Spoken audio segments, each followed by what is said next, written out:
Well, it's Thursday, and you all know what that means. As you know before, we have Ring of Honor and, of course, TNA. Now, in Ring of Honor, as you know, much like AEW, they're doing their residency, of course, in the 2300 arena. However, in this particular episode, they collaborated with a local promotion in the Philadelphia area, Action Wrestling. Not only wrestlers from their promotion, but we have also got wrestlers coming from CML as well. And we feature, of course, a six-man tag team match, which is all about submission, no pinfalls, which I think is a very interesting match. And of course, the ROH Pure Wrestling Championship is on the line. Lee Moriarty defends his championship against former Pure Wrestling champion Josh Woods. And then, of course, we move on with our last review, TNA. As you know, battle lines are being drawn for the upcoming pay-per-views such as Victory Road and Bound for Glory. However, as you probably can guess, the system, as you know, are still dealing with the problems with Order 4, who are determined to prove that they are now the dominant faction. Of course, tensions are rising within the IInspiration and the the Elegance Brand, so the whole thing is going to be interesting. And not to mention, the Nemeth Brothers are making a statement. As you know, they are trying to reclaim the TNA World Tag Team belt. So we're going to see how things will roll up from there. And then, of course, as always, we'll cap up our episode, as usual, with some news updates to give you guys updates on what's been happening in the world of wrestling, such as what events the promotions are throwing out, who's booked, what matches are set, including developments that are happening in the world of wrestling as we speak. So, let's get ready for another episode of Deleted Wrestle Zone.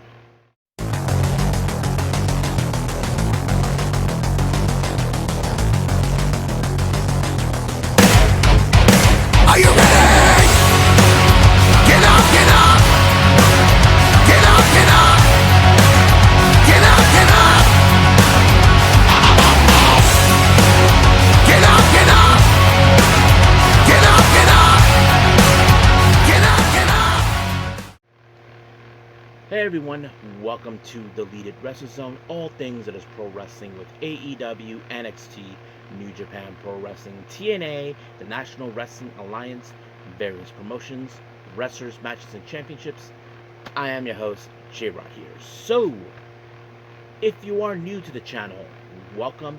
This is a channel we do a lot of pro wrestling reviews from various promotions, not only here in the United States, but also in Japan, Mexico, Canada, Europe, the UK, anywhere in the world pro wrestling. It's not as big, but it continues to grow.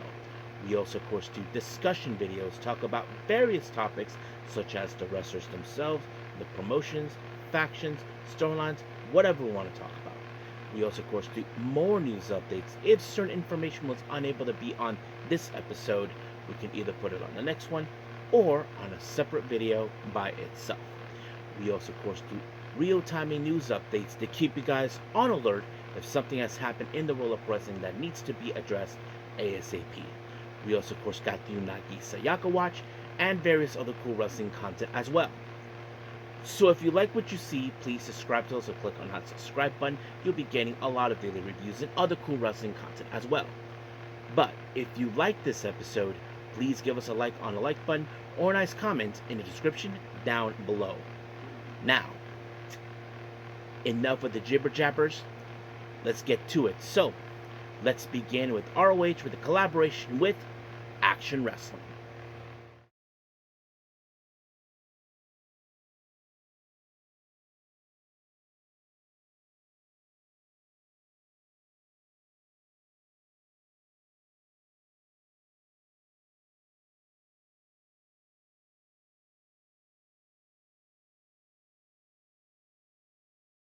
Okay, Ring of Honor with Action Wrestling. Now, it's not the first time we see these two promotions collaborate. The last time we saw them was during Double or Nothing in Las Vegas, if you guys remember that. Now, of course, Action Wrestling's promotion is based out of Philadelphia, which ironically, they're doing the residency there, so you probably can guess that. Now, this event happened a week before, which is on September 6th, if I'm not mistaken. But let's get to everything. Now, our first match is a six-man tag team match, but it's all about a 2 out of 3 falls in a submission match. So basically, no pinfalls were in fact needed. Now, the first team we have Dr. Cerebro, Shuaya, and Hechicero taking on Virus, El Pantera, and of course, the man, the myth, the legend, Blue Panther. Now, the first team that took the fall was Shuaya, who actually submitted Pantera. So basically, he, along with Cerebro and Hechicero, picked up the first fall. Now, the second fall was in fact conducted by Blue Panther onto Shuaya, and just like that, he tapped out. So the second fall goes to Blue Panther, Pantera, and Virus. But the final fall came from Hechicero when he in fact took out El Pantera, and just like that, just tap out, it was over. So it was a pretty good match, I'm not gonna lie. Now our next match, we have a women's action. We have Nicole Matthews versus Billy Starks. Now of course Billy Starks, as you probably can guess, is more determined to prove her worth no matter what, and not to mention being part of the Minions with Athena.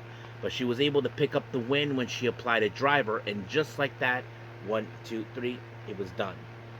Now, Lex Lanier wanted to conduct an interview with Sammy along about the betrayal that happened, but Sammy considered this more of a level up, that sort of thing. So that's exactly what he was trying to persuade. So he's sending a direct message to the entire locker room to step up their game. So basically, as you know, LFI are they're saying that if they mess with the bull, they'll get the horns. And they're not joking, boys and girls.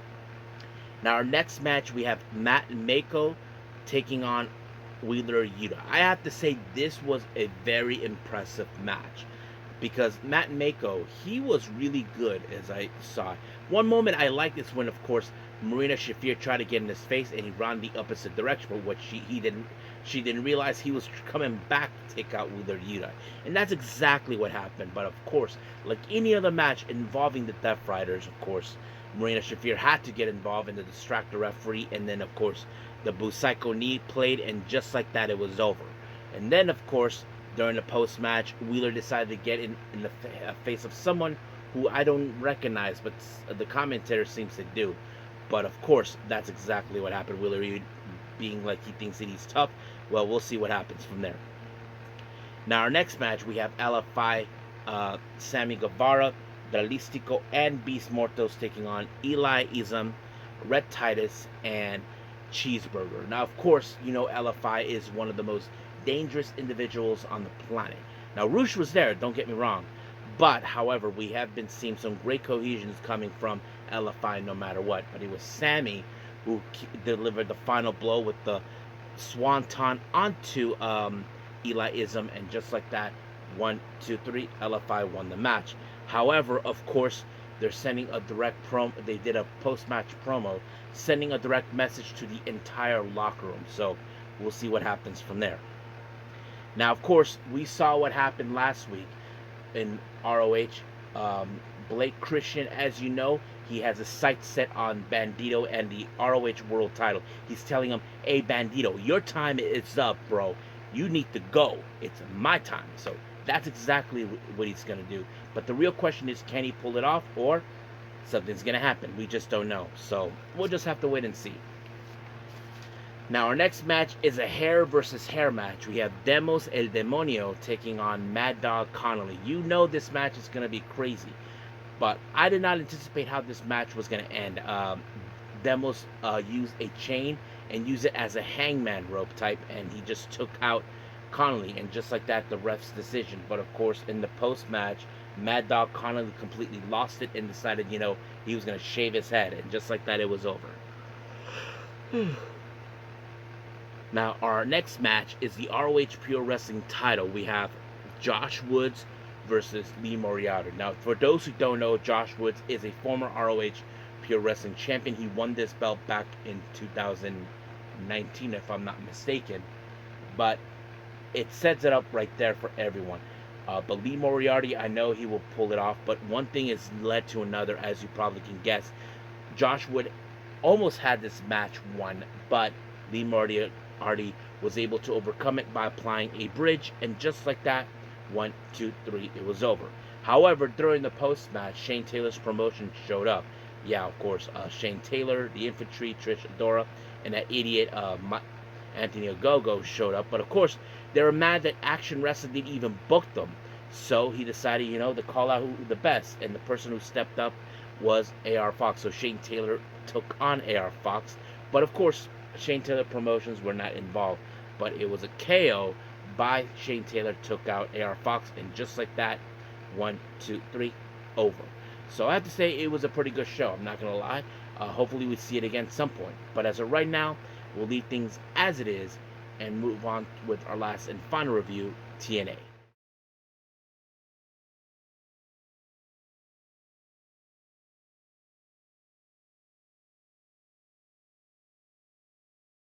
Okay, TNA. We opened up with Moose taking on AJ Francis. As you know, Moose is dealing with AJ Francis because, of course, AJ Francis is in league with Trick Williams, and Moose told Mike Santana that he has his back no matter what in order to bring the TNA World Title back where it rightfully belongs. But of course, AJ Francis decided to, get involved. However, he's not the only person he had to keep an eye on. Mustafa Ali also made his presence known to ensure, as you know, Mustafa Ali and the rest of the Order of 4 have declared war against the system. As you know, they're saying trust in the system is a failure. But however, of course, Moose is not going to take that kindly. Now, of course, because of this match, Mustafa Ali was intending to get involved. But oops, that idiot got involved by misfiring on AJ Francis, allowing for Moose to spear AJ Francis, and just like that, it was over. However, during that, of course, Mustafa Ali was running, almost nearly running to the hills, but Moose told him that he wants him in Victory Road. So we'll see what happens. If Mustafa Ali doesn't accept it, then he's a goddamn coward. Now, we did see an interview with the system. Eddie Edwards and Brian Myers were watching this from the backstage with Alicia, talking. As you know, they are well aware that they're facing against the Nemeth Brothers, but however, they have a target on their backs by the Order of 4. However, as you know they have to face the Nemeth Brothers, but the Order of 4, that's something they know they cannot look away. So we'll see what happens until then. Now, as you know, the Rascals went back to the treehouse, which I miss so much, the treehouse. Now, of course, each of them were talking about who is going to walk out as the potential number 1 contender to challenge Leon Slater for the X Division title. Now, of course, Trey is a 2-time winner. Zach had it for a short time, and most likely Myron Reed is the one with the least experience, since he never won it. So this is a very interesting segment, so I can't wait to see how that was going to turn out. Now, our next match, we have Joe Hendry taking on Travis Williams. Now, originally we would have assumed it was going to be Eric Young, but no. But of course, in the moment of the match, Eric Young, along with Judas Ikra, got caught with the head in the cookie jar, and the ref ejected them both. But luckily, Joe Hendry was realizing that he had everything under his control until he applied the standing ovation, and just like that, it was over. However, he knew that what Eric Young was about to do, he decided to flee. But Eric Young was displeased with the members of the Northern Armory, so he attacked them both. So basically, he's cleansed the problem that he's been facing. So don't know what's going to happen there, but we'll see. Now, Matt Cardona, as you know, he is not happy with, of course, Ryan Menez getting involved in his business. So sooner or later, he will confront him.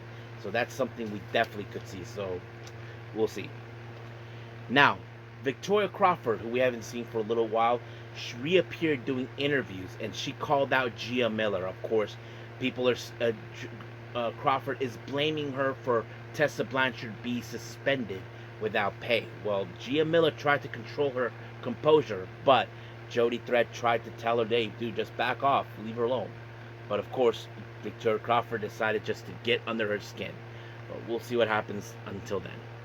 Now, we have that number 1 contendership match for the X Division title. Of course, Leon Slater was watching. We have Jake Something, Myron Reed, Trey Miguel, and Zachary Wentz. I wasn't too sure where this is going to go, because I think many people might have assumed that Jake Something was in it, because the equation is all 3 Rascals can team up against him, which obviously would have been a much better sense, but nope. There was moments where the Rascals didn't even hold punches one way or the other. But while Trey and Zach were dealing with each other, Myron Reed was able to apply a 450 splash, and just like that, 1, 2, 3, it was over. Now, Frank Kazarian had a little nice chat with Jake, something about, of course, trying to put some perspective on him, saying, hey, look, I build my own kingdom. You should build your own kingdom, bro. So he's trying to tell him that, hey, I'm doing things my own way that I can build. So you should do the same thing. So I don't know what's going to happen there, but we'll pay attention closely. Now, our next match, we have Jessie McKay of the Inspiration taking on one half of the TNA Knockouts champions, Heather by Elegance. So, of course, the match was going to go normally until, of course, that idiot, the Chihuahua, get involved, and M decided to take out, of course, Jessie McKay, allowing for Heather to pick up the pinfall. However, of course, while they were celebrating, Santino was not happy with the result, so he decided M was going to face against Cassie Lee, but of course the Chihuahua was not happy. But unfortunately, things didn't go according to plan for the Elegance Brand, because in fact, Jessie McKay took out Heather, and of course Jessie told Renwall that he's an idiot, and of course, because he used to support the Inspiration, and now he's like being looked at like a moron. And then of course it was the Inspiral on M taken out by Jessie, and just like that, 1, 2, 3, it was over.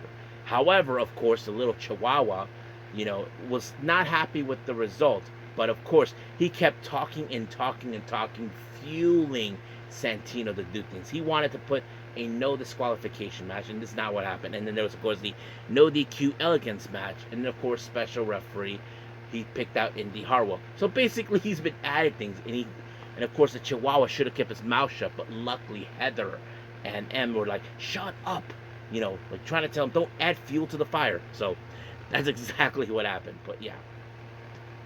Now, Mike Santana was on his way to the ring to have his match until he was ambushed by Trick Williams. As you know, Mike Santana will be facing Trick at, of course, at Bound for Glory. So we'll see where that goes from there. Now, our main event is the Nemeth Brothers, Nick and Ryan Mena taking on the System, Brian Myers and Eddie Edwards. Of course, at some point, we were going to see the Order 4 get involved, but unfortunately, things didn't go according to plan for the System until Nick Mena tried the Danger Zone onto Eddie Edwards, and just like that, is over. And of course, the Order 4 got away with it. So basically, it's now war. And then of course, the Nemeth Brothers called out saying that they're calling in for their cashing in for their rematch clause, and the Hardys were not going to take that kindly. But we'll see what happens when we get there. So until then, we are now done with TNA and everything on our review. So let's move on with our last and final thing, news update.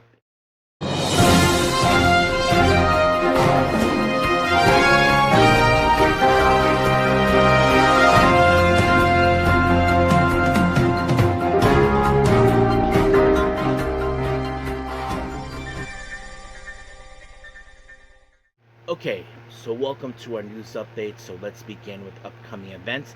Mostly we have GCW updates. Now, as you know, for November on the 2nd, they will be returning to Hartford, Connecticut. Now, some names have been mentioned for the You Wouldn't Understand event. Shotzi Blackheart, Ricky Morton, Danhausen, Bear Bronson, and Effie. And then, of course, the following day in Vermont, in Vermont, for the Green Mountains the Green Mountains and Me, they announced Danhausen, Ricky Martin, Billy Starks, and Effie.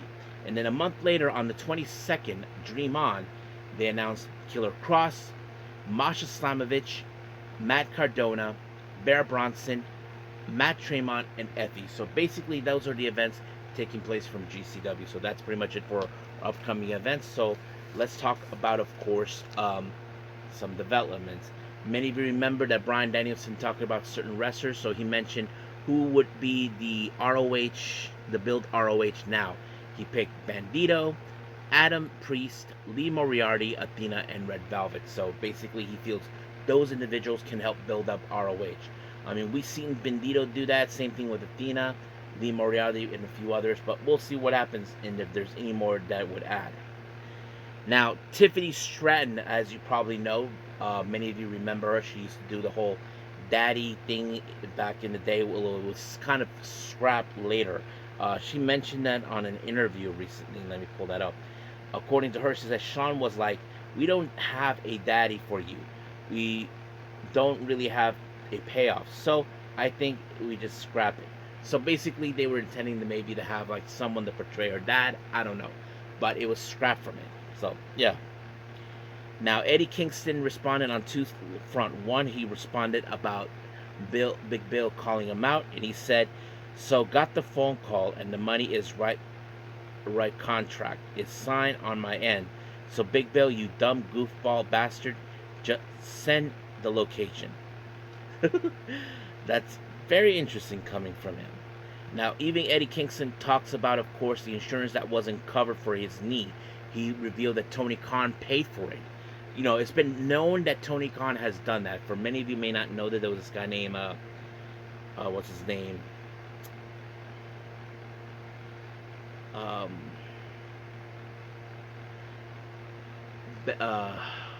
forgot his name. There was a local wrestler that he got injured and Tony Khan paid for him. It was during the Dark event. But he talked about this. He says, "When I had hernia surgery 3 years ago, my insurance at the time said they would cover it. The day of the surgery, they said they wouldn't cover it. Thank God other people took care of that. It happened again, the same insurance with the knee surgery. At the day of my knee surgery, they said, no, we're not covering it. The surgeon knew because he had seen this before with insurance. He was like, let me make a couple of calls.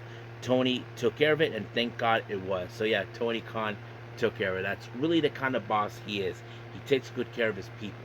And of course, we don't see that with WWE, even if you are a big fan of it. Now, Konnan talked about with Denise Salcedo about his position in AAA. Now that they are acquired by WWE, he said this: "Before, I used to agent every match. I used to produce every match. I used to write the finishes for every match. Now I have help. Now they have agents for every match. They have taken a lot of my plate, which helps me because I just can focus on writing. I do feel naked because I've always go to Konnan, but the guys they have doing what I used to do, they're top-notch guys, and you know they're what they're doing." So basically, he felt like he had everything under control, like everything was lifted off his shoulders, but he's okay with that. So it's pretty cool. Now, Darby Allin will talk with Chris Jericho about planting the AEW flag at the top of Mount Everest. If you guys remember, he took a trip down there to climb Mount Everest, and this is what he said. This is what's going on. Jericho says, "That would be an opening on Dynamite for me. I show you a planting a flag every week. AEW, there is no other place in the world that would let anybody." I was like, dude, thank God Tony let me live my life. Just really focus on your life and what you want to do outside of this. So basically, he feels like they should put that in the opening of AEW Dynamite. I mean, it would look cool because the thing is this: we don't see anybody from WWE doing something like that. I highly doubt they're allowed them to do that. But yes, so that's pretty much it what we have for our news updates. So let's just call it a day. Well, I hope everybody enjoys this episode. Coming up, well, I haven't decided yet what's happening. I know there's some event, more of the N1 Victory taking place, and not to mention New Japan and a few others. I will try to catch up with those, but also need to catch up with the Yoshi wrestling scene. So we'll see where that goes from there. But as of right now, we'll leave things as it is. But until then, I will see you guys in the next DWZ time, same DWZ channel. I'm as bid all of you adieu. So, goodbye. And have a nice day. Bang.